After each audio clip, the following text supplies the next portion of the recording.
Bueno, aquí yo lo he dicho y lo he manifestado, lo dije en varias oportunidades también, que la injerencia que tuvo el gobierno de Estados Unidos durante la presidencia de Obama fue muy marcada y fue además de eso muy descarada. Y yo lo puedo mencionar porque yo estaba de presidente aquí en Guatemala. Y Biden, el vicepresidente Biden, vino en 3 oportunidades aquí a Guatemala. Y lo que pasó es que la cuestión de los migrantes guatemaltecos hacia Estados Unidos se volvió realmente un tema político.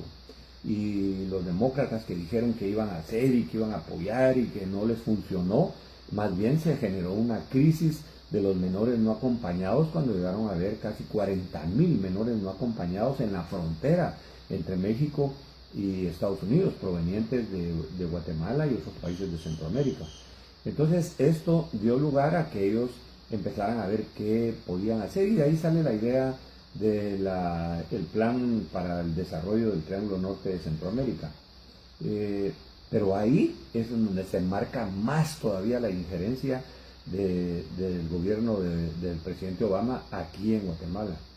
Y el vicepresidente Biden viene en 3 oportunidades, como repito, pero en 2 oportunidades de esas, en las tres, pero en las tres habló siempre del interés de que la CICIG, o sea, la Comisión esta contra la impunidad aquí en Guatemala, que es un ente internacional, es el único país en todo el mundo que permitió que viniera esa comisión, que supuestamente venía después del enfrentamiento armado interno que se vivió por 36 años, pero que se ha convertido en una cuestión política y más bien ha sido como una herramienta al servicio de la Embajada de Estados Unidos. El embajador actual, este señor Robinson, ha sido, yo le diría, ha sido nefasto para el país, porque ha seguido a meter en cuestiones que no tenía que haberse metido, en cuestiones del Congreso, haciéndole llamadas a los jefes de los bloques del Congreso, ingiriendo directamente en situaciones que son propias del país. Por supuesto que él no lo estaba haciendo por su cuenta, sino respaldando las acciones del vicepresidente Biden. El vicepresidente Biden, cuando vino aquí en una de las oportunidades, pidió una cosa que para nosotros es inusual, que un vicepresidente de Estados Unidos ha pedido tener una reunión a solas conmigo por 20 minutos. Eso es completamente inusual, porque lo que hacen ellos siempre es estar acompañado de un equipo que pueda testificar o que pueda dar fe de los puntos que se trataron en la reunión. Y él pidió, a mí me pareció extraño, pero bueno, acepté la reunión. Y el único tema que trató durante esos 20 minutos fue la presión que estaban haciendo para que aquí en Guatemala continuara esta comisión de las Naciones Unidas. Eh, Además de eso me pidió que yo ayudara para que también fuera aceptada una comisión igual a esta en Honduras y en El Salvador. O sea, el interés de ellos era que esta comisión se extendiera hacia El Salvador y se extendiera hacia Honduras.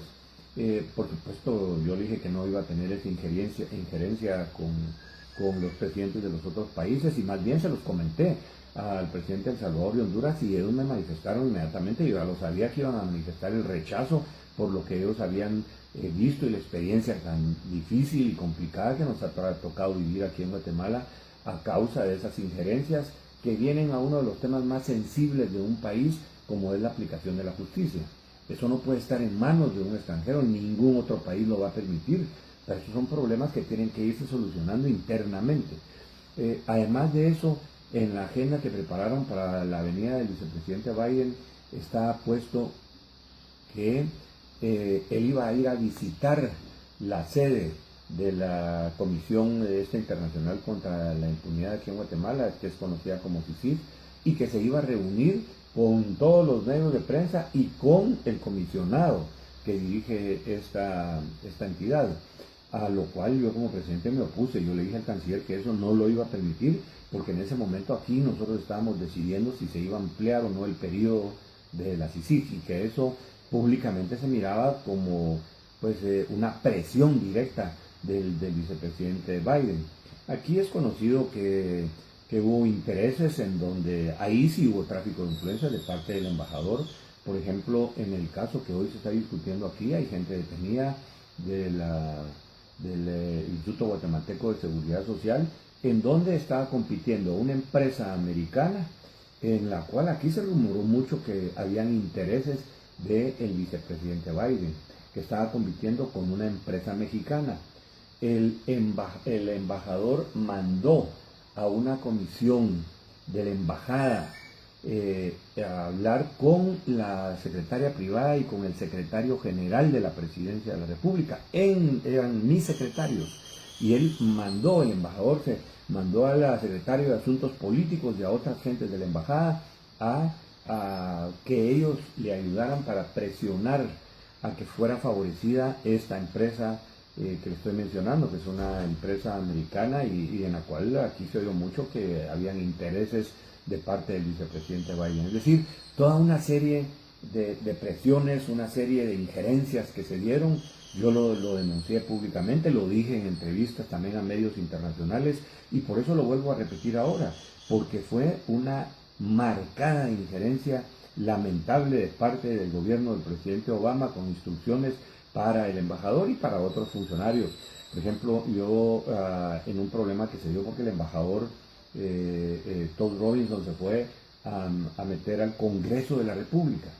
creyendo que él lo iban a apoyar y que lo iban a aplaudir, y cuando llegó resulta que la gente lo empezó a insultar y lo querían sacar y bueno, tuvo que la seguridad llevarlo en una forma muy protegida y meterlo a un carro lo más rápido posible. Eso, más de las injerencias que él había tenido en otros lados, por ejemplo, pidiendo el cambio de ministros, que no me lo hizo directamente a mí, pero lo hizo a través del canciller Carlos Raúl Morales, y el canciller llegaba a decirme, mire, es que dice el embajador que es política de Estados Unidos, que estos 2 o 3 ministros hay que cambiarlos. Yo le dije, ¿a cuenta de que va a venir un embajador a decirme a mí qué ministros puedo cambiar o puedo tener? Entonces fueron injerencias así demasiado marcadas. En una de las visitas que tuvo uno de los embajadores, que es asesor directo del subsecretario para Asuntos de Latinoamérica, me voy a recordar el nombre ahorita de él, porque está casado con una guatemalteca, y cuando vino él, yo pedí en Izabal, en una reunión que hubo, en una visita que hice al departamento de Izabal aquí en Guatemala, y fui precisamente porque el embajador se iba a reunir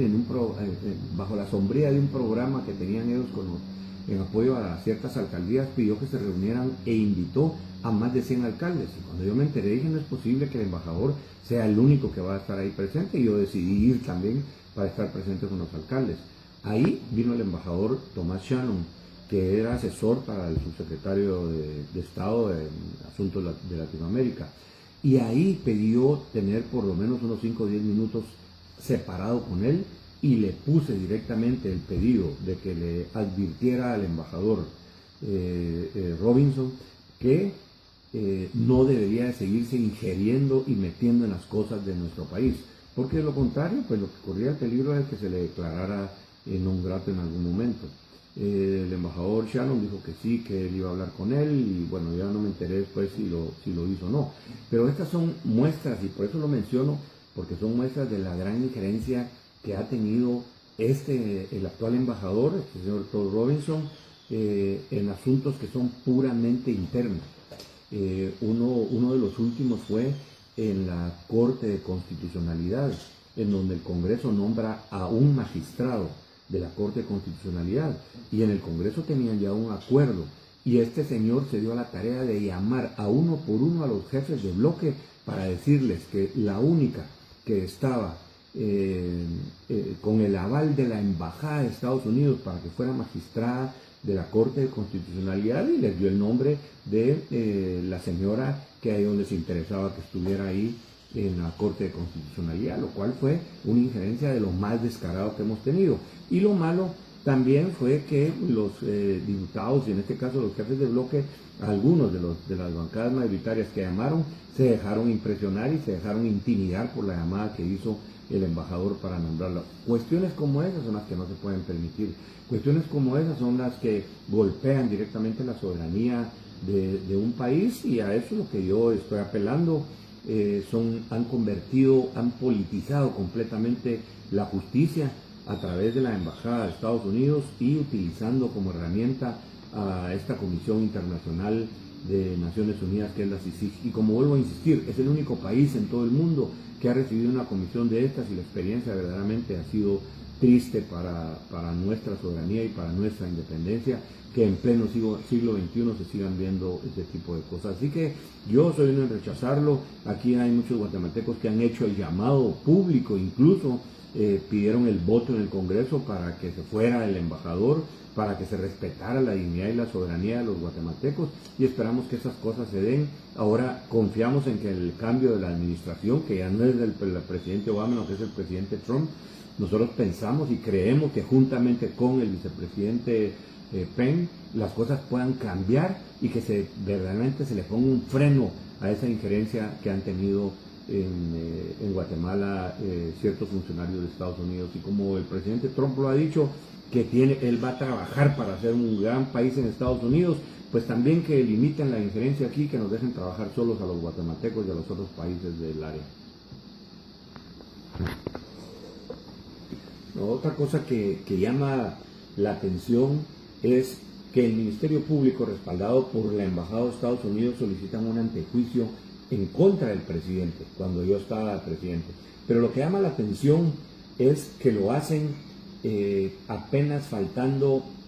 14 días para que se den las elecciones en el país. Había como una intención de perjudicar o de dañar el proceso electoral que se estaba llevando a cabo. Vengo yo y trato de retrasar este proceso del antejuicio que ellos estaban haciendo para mantener la institucionalidad en el país y que las elecciones se pudieran llevar a cabo, porque había un interés de algún grupo de izquierda. Pero hay que mencionar que todo este contexto se da en un año electoral precisamente. Primero el año de renovar el periodo por 2 años más de la CICIG, pero en medio de esto, en el periodo electoral, en donde 15 días, 14 días antes de las elecciones que ya estaban programadas por el Tribunal Supremo Electoral, piden un antejuicio en contra del presidente, en contra mía.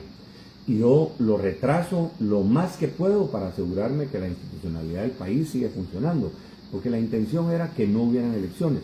¿Por qué no querían que hubieran elecciones? Porque no querían que Manuel Valdizón, que era el que estaba encabezando las elecciones y que las venía encabezando, que él fuera el que ganara. Entonces hacen un antejuicio también contra el candidato a vicepresidente de Manuel Valdizón en un momento crítico para las elecciones, para que fuera cuestionado. Y luego pues se forza prácticamente la renuncia mía, y yo lo aguanté hasta 3 días antes de las elecciones. Y por supuesto todo esto trae una confusión en la población, aprovechan para hacer algunas otras cosas y resulta ganando alguien que no estaba dentro de las posibilidades de ganar. Aquí era el candidato que la tenía casi segura la ganancia, es Manuel Valdizón. La prueba es que su partido gana la mayoría de las diputaciones, gana la mayoría de las alcaldías, y él ya queda en tercer lugar, después de venir ocupando el primer lugar por meses y estar el candidato más conocido en toda la República. Así que